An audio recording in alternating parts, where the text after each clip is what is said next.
తర్వాత మేడిగడ్డ పునరుద్ధరణ ఇప్పట్లో కష్టమే. ఇక్కడ మనం ఇంకోటి చూడొచ్చు, మరో 2 నెలల పాటు ప్రవాహం, ఆ తర్వాత మిగిలేది 3-4 నెలలే.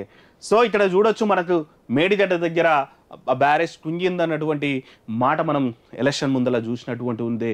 అప్పుడు మనకు అగ్రిమెంట్ ఉంది, తర్వాత దాన్ని ఏదైనా మరమ్మతులు చేసేది కూడా ఎల్ఎన్టీ సంస్థని చేపడుతుంది అన్నటువంటిది గత ప్రభుత్వంలో చెప్పినటువంటి ఎల్ఎన్టీ ఇప్పుడు మాట మార్చిందనే వార్త కూడా ఇక్కడ మనం చూడొచ్చు. సో మరి ఇప్పుడు దాన్ని ఎట్లా చేయాలన్నటువంటిది ఇంజనీర్లు డిస్కస్ చేస్తున్నారట. ఒకవేళ ఆ సంస్థనే చేస్తుందా, చేయకపోతే ఏ పరిస్థితి ఏంది, చేయాల్సి వస్తే దాదాపు 55 నుంచి 55 కోట్ల రూపాయలు అవుతుంది అన్నటువంటిది కూడా ఆ సంస్థ కోట్ చేసినటువంటిది ఉంది. అంటే మరి అగ్రిమెంట్ ఏది ఉందనేది ఈ ప్రభుత్వం చెక్ చేస్తుంది.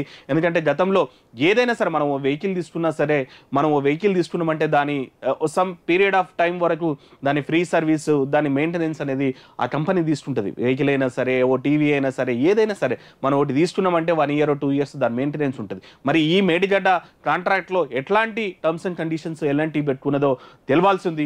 సో ఇప్పటికైతే వాళ్ళు ఎలక్షన్ ముందర మేము చేస్తామన్న వాళ్ళు ఇప్పుడైతే డినై చేస్తారంట. మరి గవర్నమెంట్ ఎట్లా రియాక్ట్ అవుతుంది, తర్వాత అక్కడ ఉన్నటువంటి అధికారులు ఎట్లా రెస్పాండ్ అవుతారు అనేది మనం చూడాల్సినటువంటి అవసరం ఉంది. ఎందుకంటే లోబాభూయిష్టంగా జరిగినటువంటి నిర్మాణం అనేటువంటిది గతంలో ప్రతిపక్షంలో కాంగ్రెస్ ఉన్నప్పుడు ఆరోపించింది. ఈరోజు కాంగ్రెస్ ప్రభుత్వంలోకి వచ్చింది. మరి దాని మీద ఏమన్నా ఎంక్వైరీ చేస్తారా, ఎందుకు కుంగింది, అంత షార్ట్ టర్మ్లో ఎందుకు దానికి డ్యామేజ్ వచ్చింది అనేది చేస్తారా, మరి ఎల్ఎన్టీ సంస్థకు మళ్ళీ 55 కోట్ల ప్రజాధనాన్ని స్పెండ్ చేస్తారా అని కూడా మనం చూడాల్సినటువంటి అవసరం ఉంది. తర్వాత సైబర్ నష్టాలకు బీమా,